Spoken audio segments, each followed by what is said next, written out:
بسم الله الرحمن الرحيم يا أيها الذين آمنوا لا تأكلوا أموالكم بينكم بالباطل إلا أن تكون تجارة عن تراض منكم ولا تقتلوا أنفسكم إن الله كان بكم رحيما. لا الہ الا اللہ کیوں پڑھ رہا ہے؟ اللہ کو راضی کرنے کے لیے. اور جو لا الہ الا اللہ بھی پڑھے اور قبروں کا طواف بھی کرے وہ اللہ کو راضی کر رہا ہے. جو لا الہ الا اللہ بھی پڑھے قبروں پہ سجدہ بھی کرے کیا وہ اللہ کو راضی کر رہا ہے؟ جو لا الہ الا اللہ بھی پڑھے اور پیر صاحب کی قبر پہ آ کر اس کے چراغوں میں تیل ڈالے، اس کے چراغ جلائے، موم بتیے جلائے، لائٹیں لگائے، بند قبر پہ پنکھا چلائے، وہ کس کو راضی کر رہا ہے؟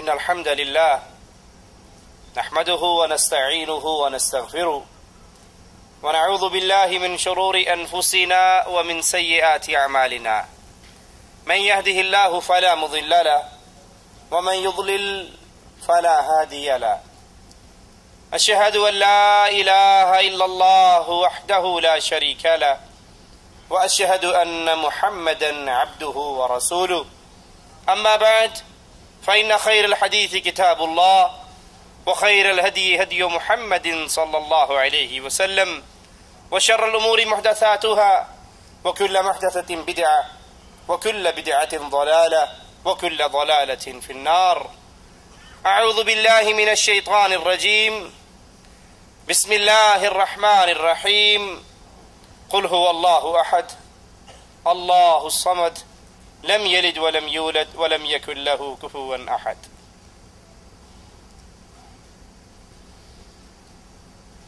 نور توحید وہ عظیم نعمت ہے جس کے نصیب میں یہ آ جائے اس کی دنیا بھی سنور جاتی ہے اور آخرت بھی سنور جاتی ہے. جس کو اللہ کی ذات کا فہم، اللہ کی ذات کا تعارف، اللہ کی وحدانیت کا عقیدہ جس کی روح اور جسم میں اتر جائے، دل و دماغ میں پختہ ہو جائے، یہ وہ خوش نصیب ہے جو اس توحید کے عقیدے کو اپنے سینے سے لگا کر جہنم کی آگ سے آزاد ہو چکا ہے. ایسے ہی خوش نصیب انسان کی آواز امام الانبیاء امام اعظم محمد کریم صلی اللہ علیہ وسلم کی سماعت سے ٹکرائی. آپ سفر کرتے ہوئے ایک جنگل میں پڑاؤ ڈالتے ہیں کہ ایک شخص کی آواز آتی ہے، وہ آواز لگاتا ہے اللہ اکبر اللہ اکبر، اللہ سب سے بڑا ہے. امام الانبیاء اس کی یہ آواز سن کر کہتے ہیں انت علی الفطرہ، تو فطرت سلیم پر ہے. وہ کہتا ہے اشہد ان لا الہ الا اللہ. امام الانبیاء امام اعظم قائد اعظم محمد الرسول اللہ صلی اللہ علیہ وسلم فرماتے ہیں نجوت من النار. عقیدہ توحید کا اعلان کر کے تو جہنم کی آگ سے ہمیشہ کے لیے محفوظ ہو چکا ہے. یہ عقیدہ توحید وہ عظیم نعمت ہے.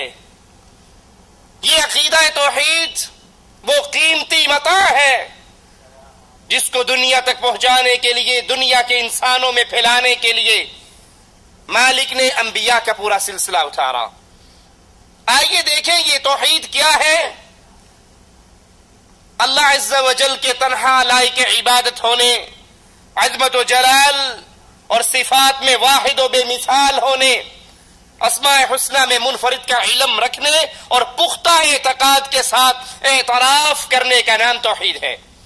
وہ اللہ مالک اپنی ذات میں تنہا، اپنی صفات میں تنہا، اس کے پیارے پیارے نام ہے جس میں وہ منفرد ہے، اور عبادت کے لائق وہ اکیلا اللہ ہے۔ اس کا علم ہو، اس کا اعتقاد ہو، یہ توحید ہے۔ مالک فرماتا ہے وَإِلَٰهُكُمْ إِلَٰهٌ وَاحِدٌ، وَإِلَٰهُكُمْ، تمہارا الہ جس کی تم عبادت کرو، معبود برحق، وہ دو نہیں ہے، وہ تین نہیں ہے، وہ پانچ نہیں ہے، الہ واحد، وہ تنہا ایک ہے، وہ اکیلا ہے، وہ یکتا ہے، اپنی ذات و صفات و عبادت میں اکیلا، یکتا، تنہا ایک اللہ ہے۔ لا الہ الا ہو، لا الہ، اس دھرتی پہ، دھرتی کے نیچے، دھرتی کے اوپر، فضاؤں میں، آسمانوں میں، لا الہ الا ہو، اس اللہ کے علاوہ کوئی الہ نہیں ہے، کوئی ایسی ہستی نہیں، کوئی ایسی ذات نہیں جس کی عبادت کی جائے، جس کو پوجا جائے اور وہ پوجے جانے میں برحق ہو، الا ہو، سوائے ایک اللہ کے۔ اور وہ اللہ کیسا ہے؟ اس کی صفات کیا ہے؟ الرحمن الرحیم، وہ مہربان ہے، نہایت رحم کرنے والا ہے۔ اللہ کی عبادت میں، اللہ کی وحدانیت میں کسی اور کو شریک نہیں کیا جا سکتا، نہ اس کا ہم نام ہے، نہ اس کا کوئی ہمسر ہے، نہ اس کی کوئی مثال ہے، نہ اس کے علاوہ کوئی خالق ہے، نہ کائنات کا نظام چلانے والا ہے۔ یہ تمام صفات ایک اللہ کی ہے، وہ خالق بھی ہے، وہ کائنات کا نظام بھی چلاتا ہے، اس کے علاوہ کوئی اور ذات نہیں جو خالق ہو، جو کائنات کا کنٹرول سنبھالتی ہو، جو بغیر ستونوں کے اس آسمان کو برقرار رکھتی ہو، جو اس زمین کو جس نے سکون اور ٹھہراؤ عطا کیا ہو، وہ ایک اللہ ہے۔ جب وہی یہ تمام صفات کا مالک ہے تو حقیقی عبادت کا مستحق صرف ایک اللہ ہے، اس کے علاوہ کسی اور کی عبادت نہیں کی جا سکتی، نہ اس کی مخلوق میں سے کسی اور کو اس کی عبادت میں شریک کیا جا سکتا ہے۔ اس عقیدے کے دلائل میں قرآن کریم کی آیات بے بہا، توحید کے دلائل کو اپنے دلوں میں اتاریے، ان دلائل کو یاد کیجئے۔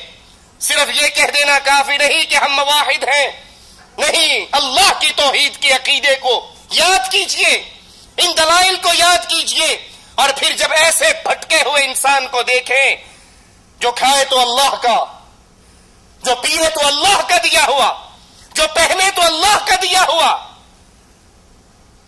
وہ رزق استعمال کرے جس کو زمین سے انگوریوں کی صورت میں مالک نے بارش برسا کے پیدا کیا یا آسمان سے اتارا، اس کا کھا کر کسی اور کا گائے تو اس کو رب کی توحید کے یہ دلائل سنا کر اللہ کی طرف اس کے چہرے کو موڑیے۔ اس کو یوں سمجھ لیجئے، ایک بچے کے گود میں مرغی ہے، وہ اس مرغی کو مار رہا ہے، ہلکے ہلکے تھپڑ مارتا ہے، گزرنے والا کہتا ہے بھلے جوان، یہ تیری مرغی ہے، اس کو کیوں مار رہا ہے؟ وہ کہتا ہے چچا کیوں نہ ماروں، دانا تو میرے گھر کا کھاتی ہے، اس کی بیٹھیں میں صاف کرتا ہوں، انڈے دینے کے وقت پڑوسیوں کے گھر چلی جاتی ہے، غصہ زیادہ آئے گا تو ذبح کر کے گوشت ہی کھا جاؤ گے، کیا فائدہ اس کو دانے کھلانے کا، کیا فائدہ اس کی خدمت کرنے کا، کیا فائدہ اس کی بیٹھے صاف کرنے کا؟ دانا اس گھر سے کھاتی ہے، پانی اس گھر سے کھاتی ہے، گند اس گھر کا اس گھر والوں سے صاف کرواتی ہے، لیکن جب گانے کا وقت آتا ہے، جب انڈا دینے کا وقت آتا ہے تو پڑوسیوں کے گھر میں انڈا دے کے پھر اس گھر میں آ جاتی ہے۔ وہ کتنا بد نصیب ہے جس کو زندگی تو اللہ نے دی ہے، جسم تو اللہ نے دیا ہے، آنکھیں تو اللہ نے دی ہے، اس کو روزی عزت سب کچھ اللہ نے عطا کیا ہے، وہ کھاتا بھی اللہ کا ہے، اللہ کی عطا کردہ چھت کے نیچے سوتا ہے، اللہ کی عطا کردہ فرش کے اوپر لیٹتا ہے، سب کچھ اللہ کا دیا ہوا استعمال کرتا ہے، لیکن جب سجدے کرنے کی باری آتی ہے تو غیر اللہ کے سامنے جھک جاتا ہے، جب تعریف کرنے کا موقع آتا ہے تو غیر اللہ کی کرتا ہے، جب سوال کرنے کا وقت آتا ہے تو اللہ کو چھوڑ کر غیروں سے سوال کرتا ہے۔ حالانکہ مالک نے ان انسانوں اور جنوں کے پیدا کرنے کا مقصد اپنی کتاب میں بیان کیا، وَمَا خَلَقْتُ الْجِنَّ وَالْإِنسَ إِلَّا لِيَعْبُدُونَ، میں نے جنات کو، میں نے انسانوں کو پیدا کیا کیوں؟ بہت سے نظریات مل جائیں گے آپ کو۔ کوئی کہے گا درد دل کے واسطے پیدا کیا انسان کو، وگرنہ عبادت کے لیے کچھ کم نہ تھے کرو بیا۔ درد دل کے واسطے پیدا کیا انسان کو، انسان کے لیے پیدا کیا۔ کوئی کہتا ہے کہ اگر نبی نہ ہوتے تو کائنات نہ ہوتی، پوری کائنات، پوری انسانیت اللہ کے رسول کے لیے پیدا ہوئی۔ کوئی کچھ کہتا ہے، کوئی کچھ کہتا ہے۔ اور اللہ کی کتاب وَمَا خَلَقْتُ الْجِنَّ وَالْإِنسَ، میں نے نہیں پیدا کیا جن کو اور انسان کو، إِلَّا لِيَعْبُدُونَ، صرف اس لیے کہ وہ میری عبادت کریں۔ اللہ کا دیا ہوا کھائیں تو اللہ کی عبادت کریں، اللہ کی عبادت میں کسی اور کو شریک نہ کریں۔ یہی پیغام لے کر ہر نبی اپنی امت کی طرف آیا، اور اللہ نے ہر امت میں رسولوں کو بھیجا۔ وَلَقَدْ بَعَثْنَا فِي كُلِّ أُمَّةٍ رَسُولًا، ہم نے ہر امت میں رسولوں کو بھیجا، ایک آواز دے کر، ایک پیغام دے کر۔ وہ پیغام کیا ہے؟ نور توحید کا پیغام، اَنِ اعْبُدُوا اللَّهَ، سجدے کا وقت آئے تو اللہ کے لیے، رکوع کا وقت آئے تو اللہ کے لیے، قربانی کا وقت آئے تو اللہ کے لیے، مانگنے کا وقت آئے تو اللہ سے، اَنِ اعْبُدُوا اللَّهَ، عبادت جب بھی کرنا صرف اللہ کی کرنا۔ اور درس توحید اللہ کی عبادت کی دعوت پہ رکتا نہیں۔ وَاجْتَنِبُوا الطَّاغُوتَ، اللہ کے علاوہ جتنے پوجے جا رہے ہیں سب کا انکار کرنا۔ توحید نام ہی دو چیزوں کا ہے، اللہ کی عبادت، اور اللہ کی عبادت کے علاوہ اگر کوئی اور لوگوں کا معبود بن بیٹھا ہے، لوگوں کو اپنے سامنے جھکاتا ہے، اپنے سامنے سجدے کرواتا ہے، اس طاغوت کا انکار کرنا مومن پہ فرض ہو جاتا ہے۔ اور طاغوت وہ ہوا کرتا ہے جو اپنی عبادت پہ راضی ہو۔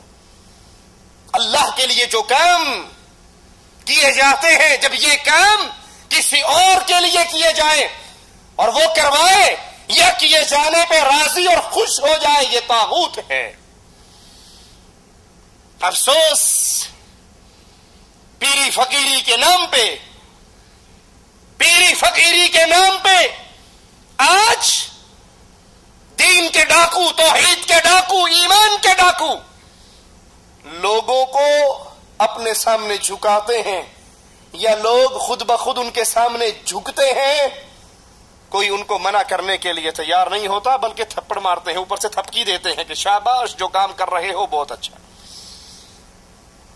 ایک پیر صاحب کو ہم نے دیکھا، وہ بیٹھا ہوا، اس کا مرید آتا ہے، جیکٹ میں سے نوٹوں کے بنڈل نکالتا ہے اور اپنے پیر پہ قربان کرتا ہے۔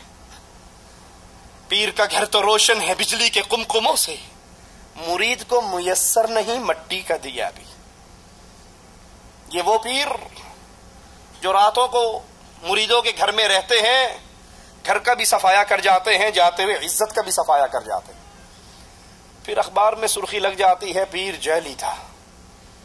وہ نوٹ نکالتا ہے، اپنے پیر پہ قربان کرتا ہے، اور جب آؤٹ آف کنٹرول ہوتا ہے اس پیر کی محبت میں، وہ زندہ پیر بیٹھا ہوا ہے، یہ جا کر اس کے قدموں میں سجدہ ریز ہو جاتا ہے۔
أعوذ بالله من الشيطان الرجيم بسم الله الرحمن الرحيم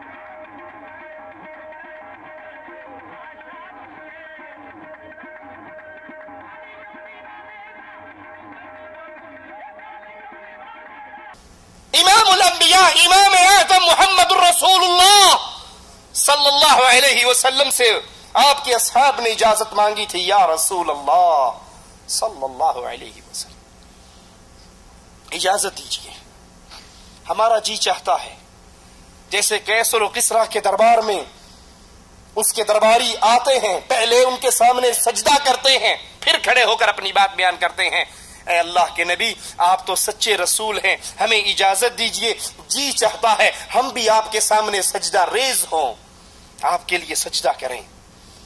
آپ نے فرمایا لوگو اگر ایک اللہ کے علاوہ کسی اور کو سجدہ کرنا جائز ہوتا، ایک اللہ کے علاوہ کسی اور کو سجدہ کرنا جائز ہوتا شریعت محمدیہ میں، تو میں بیوی کو حکم دیتا وہ اپنے خاوند کو سجدہ کرے، لیکن یہ شریعت محمد الرسول اللہ ہے صلی اللہ علیہ وسلم، اس شریعت میں سجدہ عبادت ہے جو حق ہے صرف اللہ کا، یہ سجدہ رسول اللہ کو بھی ہو سکتا،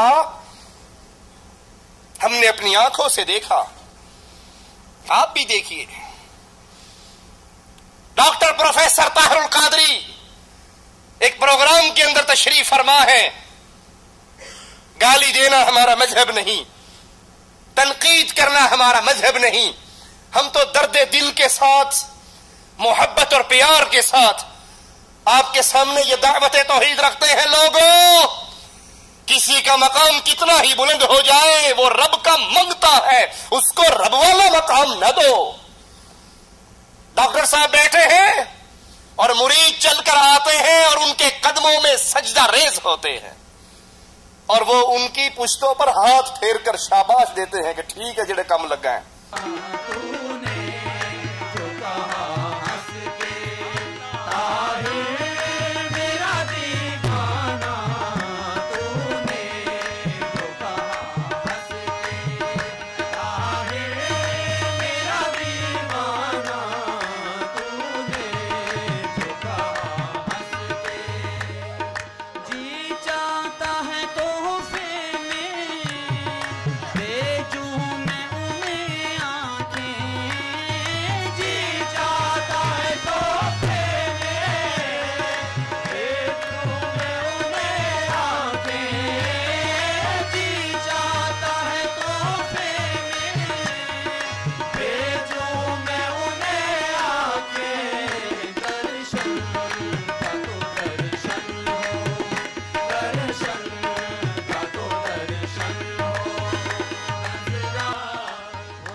لا حول ولا قوة الا باللہ انا للہ و انا الیہ راجعون. امام الانبیاء، امام آدم کی اولاد کے سردار، قیامت کے دن اللہ کی حمد کا جھنڈا پکڑنے والے،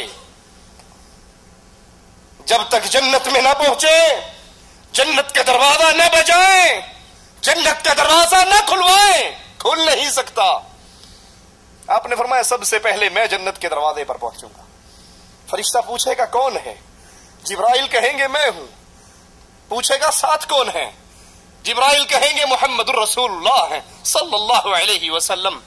وہ کہے گا جب سے یہاں پر ڈیوٹی لگی ہے ایک ہی پیغام ملا تھا، کائنات ساری آ جائے جنت نہ کھولنا، اور محمد الرسول اللہ آ جائے تو دیر نہ لگانا.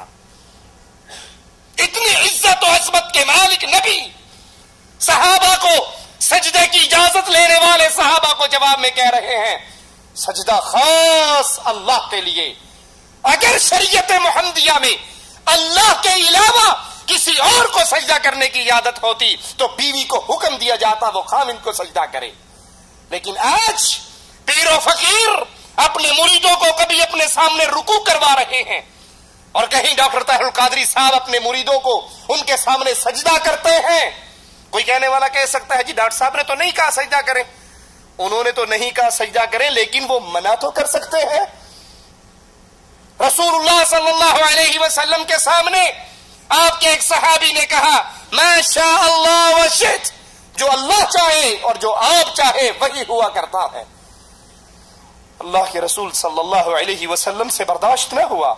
کہا اجعلتنی للہ ندن، تو نے مجھے اللہ کا شریک اور اللہ کے برابر کر دیا. قل ما شاء اللہ وحدہ، یہ نہ کہ جو اللہ چاہے اور جو رسول اللہ چاہے، بلکہ یہ کہ جو تنہا اللہ چاہے وہ ہوتا ہے، جو اللہ نہ چاہے کائنات مل کے کرنا چاہے کر سکتی.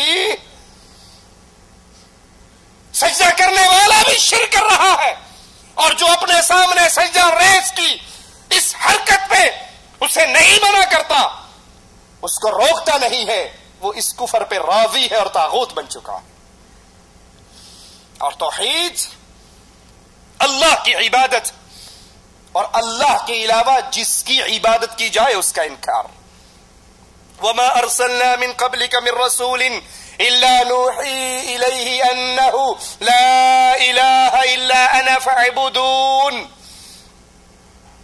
قرآن حکیم کی آیات پہ غور کیجئے، قرآن حکیم کی آیات کو یاد کیجئے، ان آیات کو عام کیجئے، اس کا پیغام لوگوں کو سنائیے.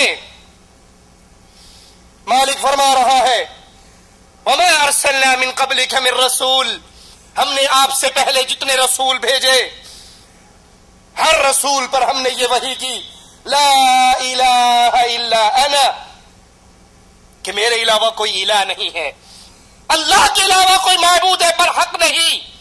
اور جب اللہ کے علاوہ کوئی الہ نہیں فاعبدون، تو سجدے جب بھی کرو ایک اللہ کے لیے کرو، رکوع جب بھی کرو اللہ کے لیے. قوموا للہ قانتین کی کنڈیشن میں قیام جب بھی کرو اللہ کے لیے، ذبح جب بھی کرو اللہ کے لیے، طواف کرو تو اللہ کے گھر کا اللہ کے لیے، پکارو تو اللہ کو، مانگو تو اللہ سے، بھروسے تو اللہ پر، امیدیں تو اللہ پر. فاعبدون، عبادت صرف اللہ کی کرو. نبی کریم صلی اللہ علیہ وسلم سے پہلے جتنے انبیاء آئے ان تمام انبیاء کی دعوت کا نچوڑ اللہ کی عبادت کا حکم دینا. قرآن حکیم کی آیت پہ غور کیجئے وَاسْأَلْ مَنْ أَرْسَلْنَا مِنْ قَبْلِكَ مِنْ رُسُلِنَا أَجْعَلْنَا مِنْ دُونِ الرَّحْمَنِ آلِهَةً. ہم نے آپ سے پہلے جو انبیاء بھیجے وَاسْأَلْ، سوال کیجئے ان سے، مَنْ أَرْسَلْنَا مِنْ قَبْلِكَ، آپ سے پہلے جو رسول آئے ان سے پوچھئے أَجْعَلْنَا مِنْ دُونِ الرَّحْمَنِ آلِهَةً يُعْبَدُونَ، کیا ہم نے رحمان کے علاوہ کوئی اور الہ بنائے، رحمان کے علاوہ کوئی ہستیاں بنائی؟ یعبدون، جن کی عبادت کی جائے، جن کے لیے سجدے ہو، جن کے لیے رکوع ہو، جن کے لیے نظر ہو، جن کے لیے قیام ہو، جن کے لیے ذبح ہو، جن کے لیے قربانیاں ہو، جن کو مصیبتوں میں پکارا جائے، جن سے اولاد مانگی جائے، جن سے بچے مانگے جائے، جس سے رزق کا سوال کیا جائے، کیا ہم نے رحمان کے علاوہ کوئی اور الہ بنا ہے؟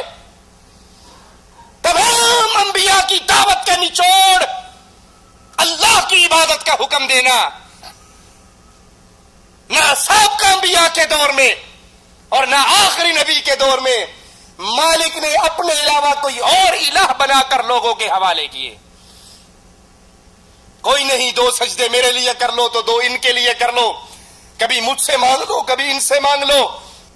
مالک اس کا انکار کر رہا ہے۔ ہر دور میں ہم نے رحمان کی عبادت کا حکم دیا اور رحمان کے علاوہ کوئی اور نہیں بنائے، کوئی اور الہ نہیں بھیجے، کوئی اور الہ لوگوں کو عطا نہیں کیے، کسی اور کا در اور دروازہ نہیں دکھایا۔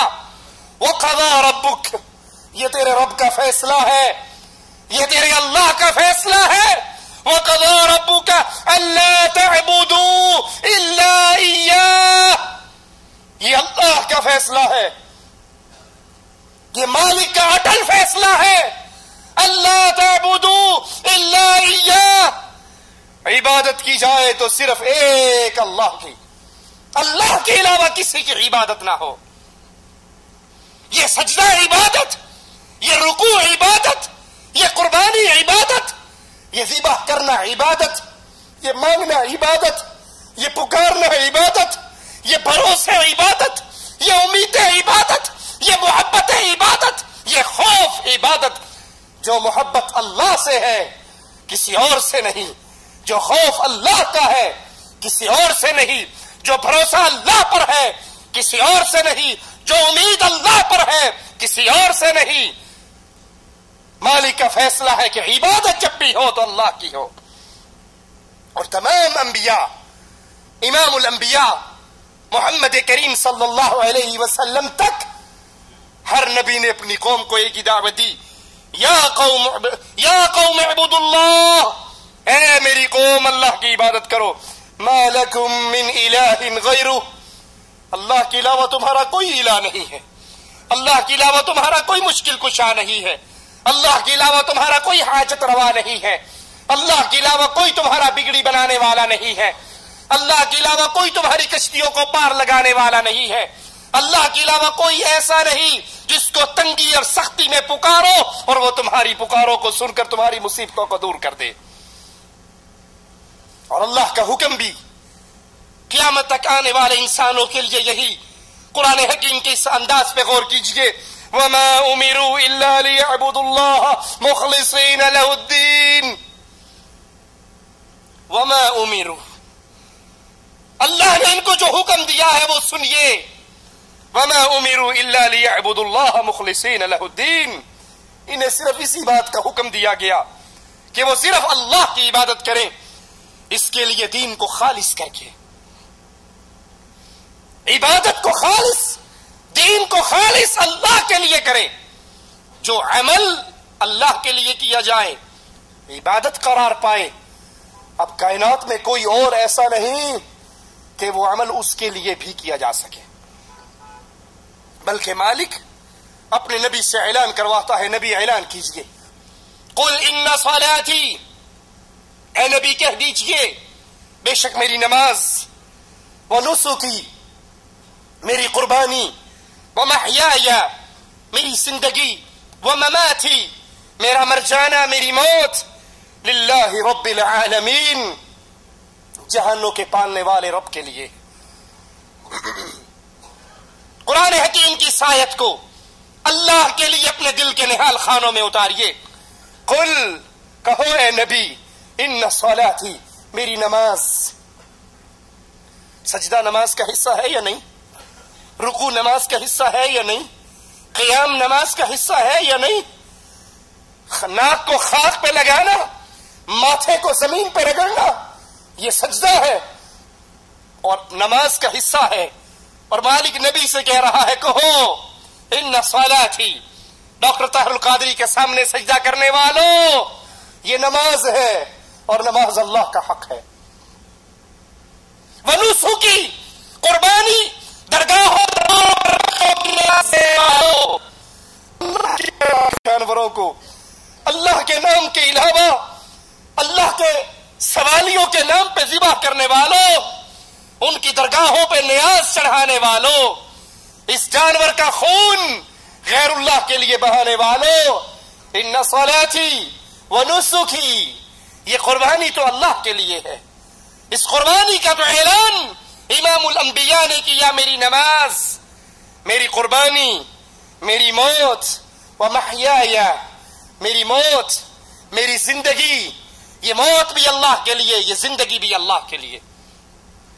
مریں گے تو اللہ کی توحید کا پیغام دیتے ہوئے، زندہ رہیں گے تو اللہ کی توحید کا پیغام دیتے ہوئے۔ یہ توحید مرنا اور جینا ہے، یہ توحید کی دعوت زندگی کا مقصد ہے۔ امام الانبیاء کے سامنے یہ مشورہ رکھا گیا تھا، اگر آپ یہ دین جو لے کر آئے ہو، یہ دعوت جو لے کر آئے ہو، اس کا مقصد مال اکٹھا کرنا ہے، جتنا کہو ہم دے دیتے ہیں۔ اس کا مقصد بادشاہت، چودراہٹ ہے تو عرب آپ کو اپنا سردار مان لیتے ہیں۔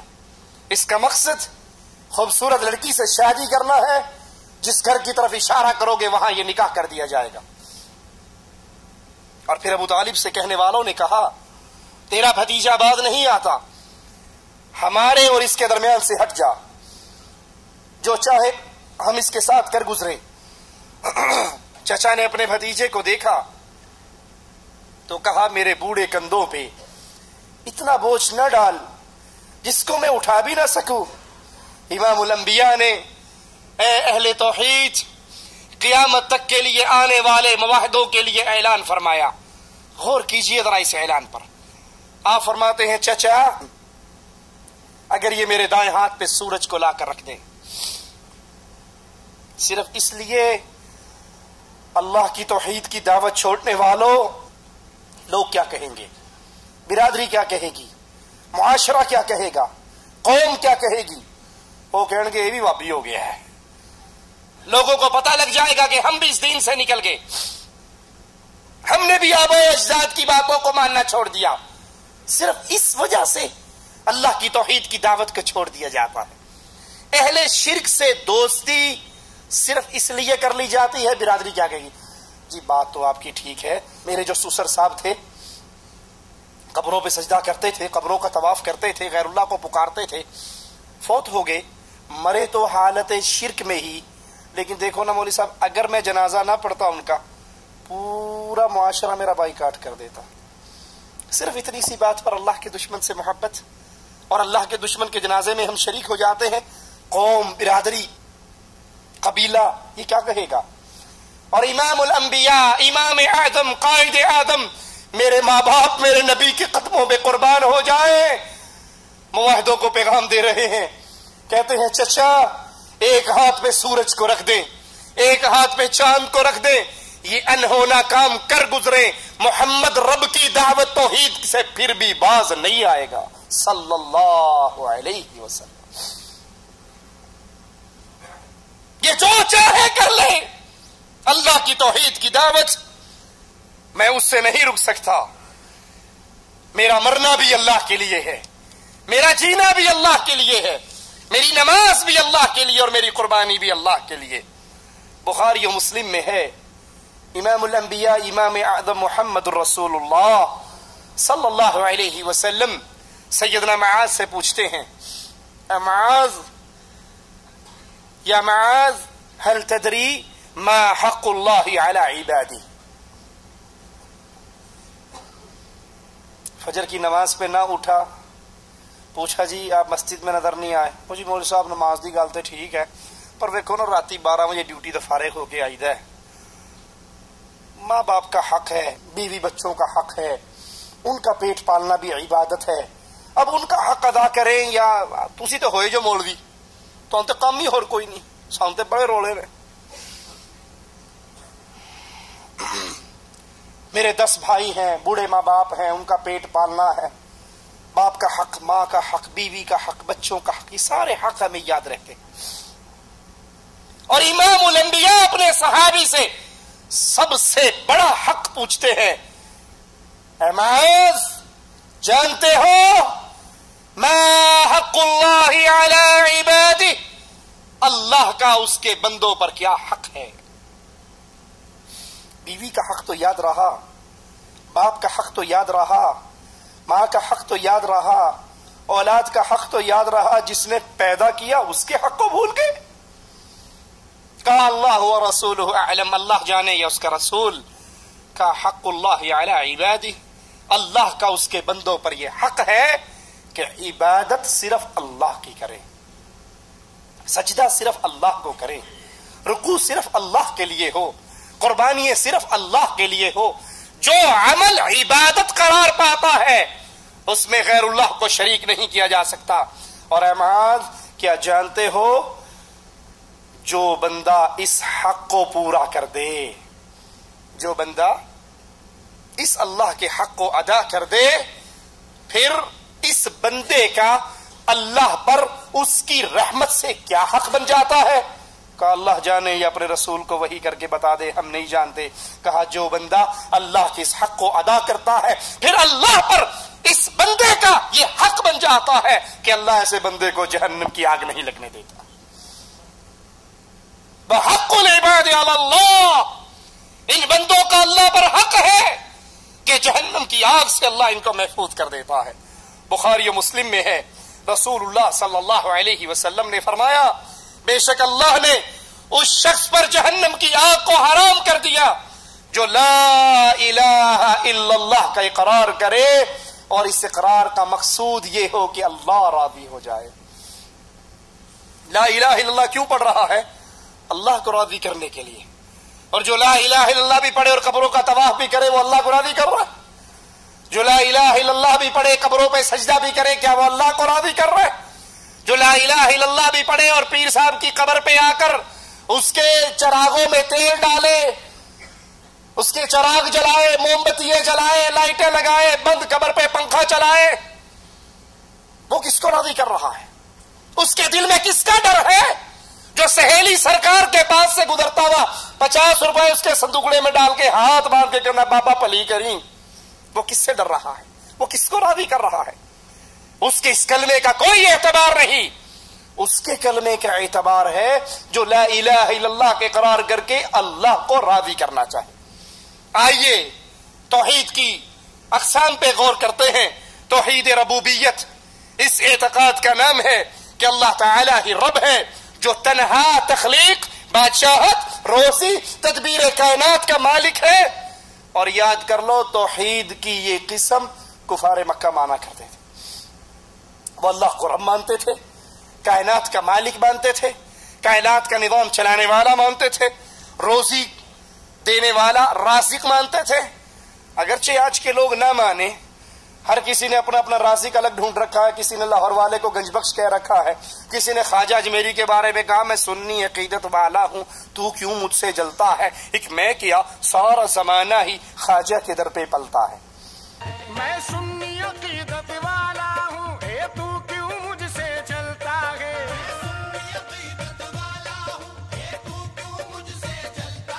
ایک میں کیا سارا زمانہ بھی میرے خواجہ کے در پہ پلتا ہے، یہاں خواجہ کا سکہ چلتا ہے، خواجہ کا سکہ چلتا ہے۔ کفار مکہ کہا کرتے تھے کہ اللہ خالق رازق، اللہ رزق دیتا ہے۔ آج کا کلمہ پڑھنے والا کہتا ہے خواجہ نہ دے گا تو پھر کون دے گا؟ لا حول ولا قوت الا باللہ۔ اس توحید کو مان کر کفار مکہ پھر بھی کافر تھے، کفار مکہ پھر بھی مشرک تھے۔ توحید اسماء و صفات، جن اسماء و صفات کو اللہ نے اپنے لیے ثابت کیا یا جنہیں اس کے رسول نے اللہ کے لیے ثابت کیا، انہیں اس کے معانی، احکام سمیت اللہ کی عظمت و جلال کے شایان شان اس طرح ثابت کیا جائے کہ نہ کسی صفت کی نفی کی جائے، نہ اس کا معنی کو معطل کیا جائے، نہ اس میں تحریف کی جائے، نہ مخلوق کی صفت سے تشبیہ دی جائے اور نہ اس کی کیفیت بیان کی جائے، اور تمام عیوب و نقائص کی اللہ کی ذات سے نفی کی جائے جن کی اللہ نے اپنی ذات کے بارے میں نفی کی یا اس کے رسول نے اللہ کی ذات کے بارے میں ان کی نفی کی، اور ہر اس چیز کی اللہ کی ذات سے نفی کی جائے جو اللہ کے کمال کے منافی ہو۔ یہ توحید اسماء و صفات ہے۔ توحید ربوبیت اور اسماء و صفات کی وضاحت اللہ تعالی نے قرآن حکیم کی آیات میں کی. سبح للہ ما فی السماوات والارض وهو العزیز الحکیم. آسمانوں اور زمین میں جو کچھ ہے وہ سب اللہ کی تعریف کر رہے ہیں. لہو ملک السماوات والارض. آسمان اور زمین کی بادشاہت بھی اللہ کے لیے. یحیی و یمیت، وہ زندہ بھی کرتا ہے موت بھی دیتا ہے. وہو علی کل شیء قدیر، اور وہ ہر چیز پہ قادر ہے. هو الاول والآخر والظاہر والباطن وهو بكل شیء علیم. وہی پہلے وہی پیچھے، وہی ظاہر وہی مخفی، اور وہ ہر چیز کا علم رکھنے والی ذات ہے. هو الذي خلق السماوات والارض في 6 ایام. وہ اللہ ہے جس نے زمین و آسمان کو 6 دنوں میں پیدا کیا. ثم استوى على العرش، پھر اللہ اپنے عرش پر مستوی ہوا. اللہ کہاں ہے جی؟ پکی بات ہے، کسی اور سے بھی پوچھ لو، کہتا ادھر بھی تو ہے ادھر بھی تو ہے، جدھر دیکھوں تو ہی تو ہے، مسجد میں تو ہے، مندر میں تو ہے، میخانے میں تو ہے. لا حول ولا قوت الا باللہ. ہر جگہ اللہ ہے جی. یہ بڑے گستاخ ہے، کہتے ہیں جی اللہ آسمانوں میں ہے، اللہ دل میں ہے، اللہ ہر جگہ ہے. اگر اللہ ہر جگہ ہے، دعا مانگتے ہوئے ہاتھ کیسے اٹھاتے ہو؟ اٹھائیے جی، ہاتھ اٹھائیے. کیسے اٹھائیں گے؟ یہ کہاں اٹھے ہوئے ہیں؟ آسمان کی طرف. اللہ ہر جگہ ہے تو کبھی کسی نے یوں بھی ہاتھ اٹھائے؟ یوں اٹھائے؟ یوں اٹھائے؟ ہر جگہ جو ہے نا، ادھر بھی ہے، دے دے اللہ، دے دے اللہ، دے دے اللہ. یہ خالی ہاتھ ہمیشہ اوپر کیوں اٹھتے ہیں؟ کہ فطرت سلیم آواز لگا رہی ہے ان خالی ہاتھوں کو بھرنے والا اپنے عرش پر ہے. مصیبتوں کو دور کرنے والا اپنے. مصیبت دکھ غم جب آتا ہے تو انسان کی نظریں کہاں اٹھتی ہیں؟ اللہ. بے اختیار منہ اوپر کو جاتا ہے، بے اختیار نظریں آسمان سے ٹکراتی ہے. کیوں؟ اللہ کا علم، اللہ کی قدرت، اللہ کا کنٹرول ہر وقت ہر چیز کو گھیرے ہوئے ہے. درخت کا پتا بعد میں گرتا ہے، اللہ کے علم میں پہلے ہوتا ہے. صحیح ہے؟ درخت کا پتا بعد میں اگتا ہے، اللہ کے علم میں پہلے ہوتا ہے. بارش کا قطرہ بعد میں گرتا ہے، مالک کے علم میں ہے کتنے قطروں کو اتارنا ہے. یہ اس کا علم ہے. وہ اپنے علم کے اعتبار سے ہر چیز کو گھیرے ہوئے ہے، لیکن اس کی ذات بابرکات ہر جگہ پہ نہیں ہے. خود ہم اللہ کو حاضر ناظر جان کر قسم اٹھاتے ہیں. اللہ کا کوئی نام حاضر نہیں ہے.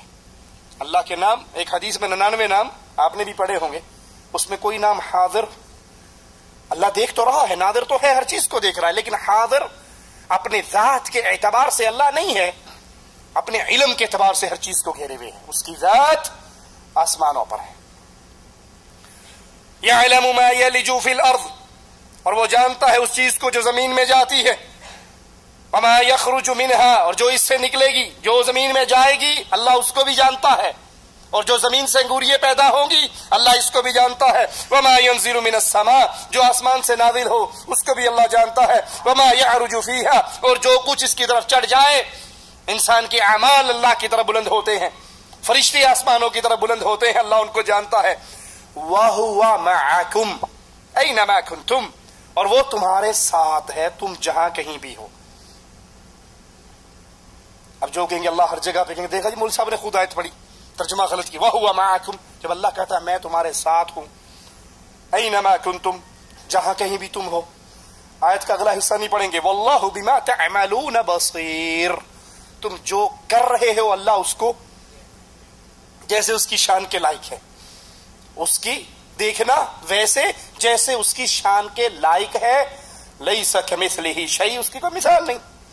تو اللہ اپنے علم کے اعتبار سے، اپنی صفات کے اعتبار سے ہر چیز کے ساتھ ہے، لیکن اس کی ذات ثم استوى على العرش، وہ اپنے عرش پر مستوی ہے. توحید الوہیت، اس کو توحید عبادت بھی کہا جاتا ہے. اور توحید عبادت علم، عمل، اعتراف کے ساتھ اس بات کے پختہ عقیدے کا نام ہے کہ اللہ تعالیٰ اپنی تمام مخلوقات پر الوہیت اور عبادت کا حقدار ہے، اور تمام عبادتوں کا تنہا مستحق اللہ تعالیٰ ہے. توحید الوہیت ہی شروع سے آخر تک تمام رسولوں کی دعوت کا مقصود اصل رہا. یہی توحید کی وہ قسم جس کو شروع سے لے کے آخر تک ہر نبی نے پیش کیا. قرآن حکیم کی ان آیات پہ غور کیجئے. قل یا ایھا الکافرون، اے نبی کہو اے کافروں. لا اعبد ما تعبدون، میں تمہارے معبودوں کو نہیں پوجتا. لا اعبد ما تعبدون، میں تمہارے ان معبودوں کی پوجا نہیں کرتا جن کی پوجا تم کرتے ہو. قبروں پہ سجدہ کرنے والوں کو سناؤ، ڈاکٹر طاہر القادری صاحب کے سامنے سجدہ کرنے والوں کو یہ آیت سناؤ. یہ پوجنا ہے، یہ عبادت ہے. اس کا حق کسی انسان کو مالک نے نہیں دیا، اس کا حقدار صرف اللہ ہے. مقصود جلانا نہیں، مقصود چھیڑنا نہیں، مقصود طنز کرنا نہیں. مقصود یہ ہے، یہ میرے بھائی، اے کلمہ پڑھنے والے، اے کلمہ گو، اے کلمے کے رشتے سے مجھے ملنے والے، تو نے اپنی زبان سے کلمے کا اقرار کیا ہے، لیکن جو عمل کر رہا ہے یہ کلمے کے تقاضوں کے مخالف ہے. اللہ کے لیے اس عمل سے رک جاؤ تاکہ یہ چمڑی جہنم کی آگ سے بچ جائے. اگر کلمہ پڑھ کے بھی شرک کرنا ہے تو اس کلمے کا فائدہ نہیں ہے. لا اعبد ما تعبدون، جن کی عبادت تم کرتے ہو میں تمہارے معبودوں کو نہیں پوچھتا.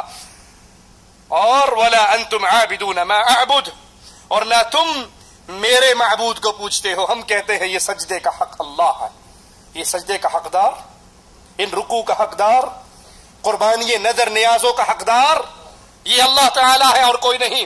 ولا انا عابد ما عبدتم، اور نہ میں تمہارے معبودوں کی پوجا کروں گا.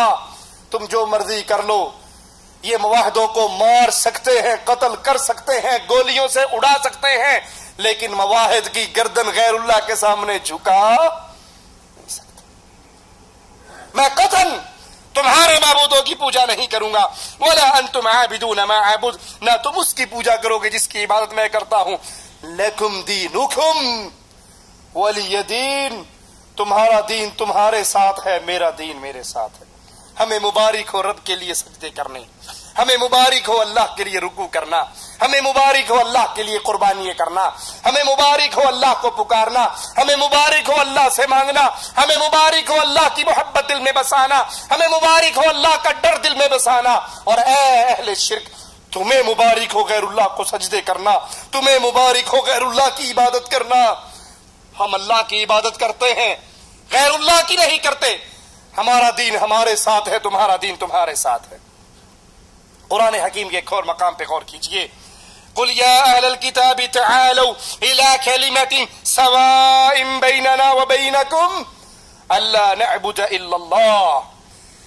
اے اہل کتاب، آؤ ایک ایسی بات کی طرف جو تمہارے اور ہمارے درمیان نقطہ اتفاق ہو سکتی ہے، برابر ہے. تمہاری شریعت میں بھی یہ بات ہے، ہماری شریعت میں بھی یہ بات ہے. اور وہ بات کیا ہے؟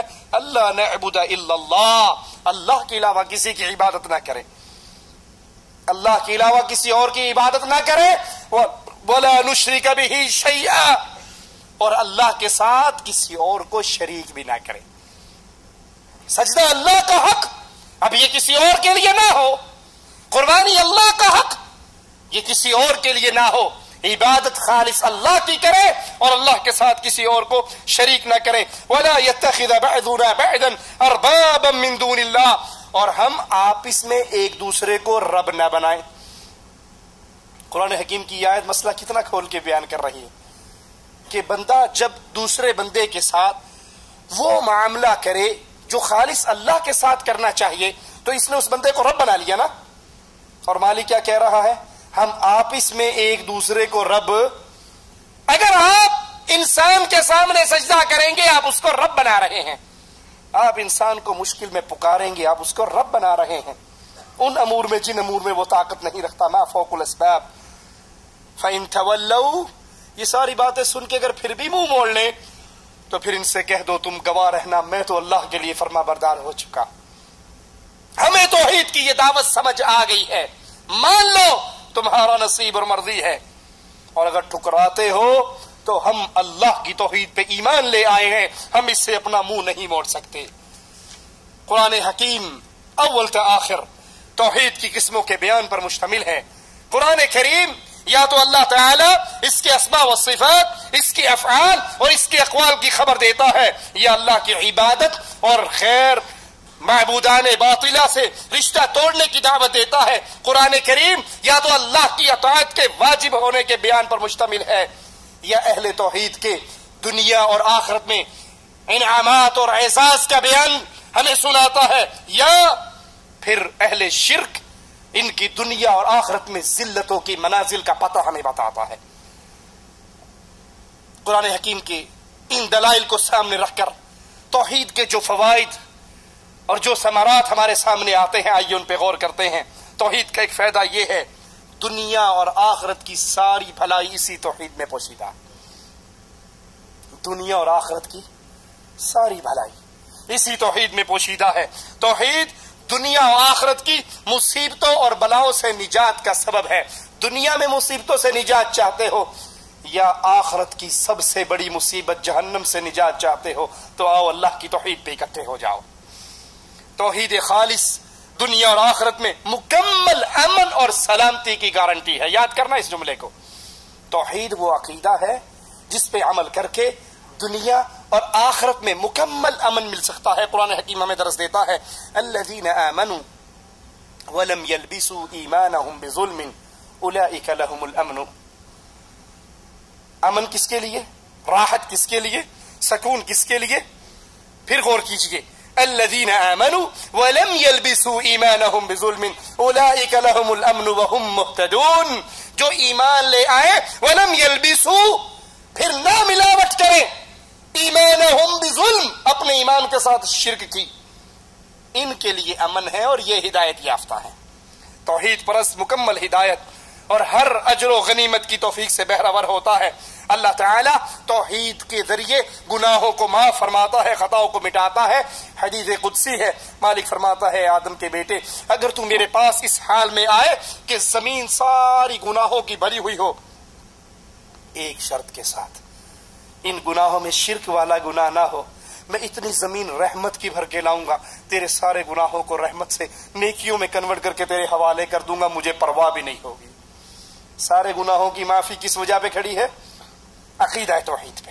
توحید کی بدولت مواحد کو اللہ تعالی جنت میں داخل فرماتا ہے۔ بخاری و مسلم میں ہے، اللہ کے رسول صلی اللہ علیہ وسلم نے فرمایا، جس نے اس بات کی گواہی دی اللہ الہ الا اللہ وحدہ لا شریک لہ، اللہ کے علاوہ کوئی الہ نہیں، وہ تنہا ہے، اس کا کوئی شریک نہیں، وَأَنَّ مُحَمَّدًا عَبْدُهُ وَرَسُولُهُ، محمد صلی اللہ علیہ وسلم اس کے بندے اور رسول ہیں، عیسیٰ علیہ السلام اس کے بندے ہیں، اس کا کلمہ ہے جو اللہ نے مریم کی طرف القاء کیا، اور جنت حق ہے، جہنم حق ہے، تو ایسے عقیدے رکھنے والے کو اللہ جنت میں داخل کرے گا، بھلے اس کے کیسے ہی اعمال کیوں نہ ہو۔ اللہ ہمارے اعمال بھی قرآن و حدیث کے مطابق فرمائے اور ہمارا عقیدہ بھی قرآن و حدیث کے مطابق فرمائے۔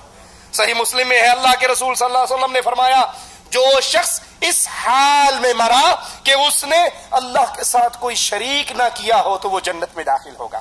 اور توحید جب دل میں راسخ ہو جاتی ہے تو مواحد کو جہنم میں داخل ہونے سے روک دیتی ہے۔ بخاری و مسلم میں ہے، اللہ کے نبی نے فرمایا، فَإِنَّ اللَّهَ حَرَّمَ عَلَى النَّارِ مَنْ قَالَ لَا إِلَهَ إِلَّا اللَّهِ، اللہ تعالیٰ اس کو جہنم پر حرام کر دیتے ہیں، یا جہنم کی آگ کو اس پر حرام کر دیتے ہیں جس نے لا الہ الا اللہ کہا اور اللہ کی رضا کا خواہش مند ہوا۔